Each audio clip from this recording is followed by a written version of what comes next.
শীতের দিনে সন্ধ্যাবেলায় অথবা সকালবেলায় ঝাল চাপড়ি খেতে কিন্তু অনেক মজা লাগে। আজকে বানিয়েছিলাম তেমনই খুবই মুচমুচে ঝাল চাপড়ি।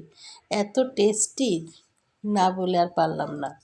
তো আমি নিয়েছিলাম এখানে ময়দা, তারপর নিয়েছি লবণ, একটু হলুদের গুঁড়া আর একটু মরিচের গুঁড়া দিয়েছি স্বাদ মতো, তারপর ভাজা জিরার গুঁড়া, গরম মশলার গুঁড়া।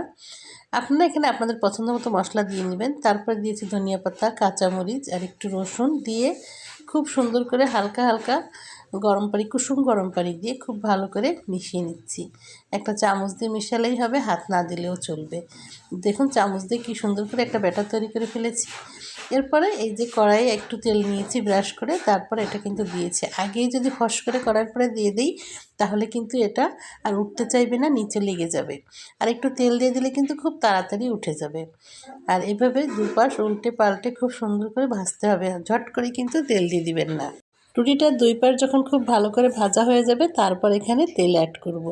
আগেই যদি তেল দিয়ে দিই তাহলে কিন্তু রুটিটা একটু কাঁচা কাঁচা গন্ধ থাকবে এবং তেলের পরিমাণটাও বেশি লাগবে। আর যদি রুটিটা দুই পাশ সুন্দর করে ভেজে তেল দেই তাহলে কিন্তু তেলের পরিমাণটা অল্প দিলেই হবে। এই যে দেখুন তেল দেওয়ার পরে এরকম চেহারাটা হয়েছে। এই যে আমার রুটিটা কিন্তু একদমই ভাজা হয়ে গেছে। আরেকটাও দিয়ে দিলাম। এভাবে সবগুলো ভেজে নিয়েছি। এই যে দেখুন দেখতে কিন্তু খুবই চমৎকার হয়েছে, খেতেও অসাধারণ। সবাই ভালো থাকবেন। টাটা, আসসালামু আলাইকুম।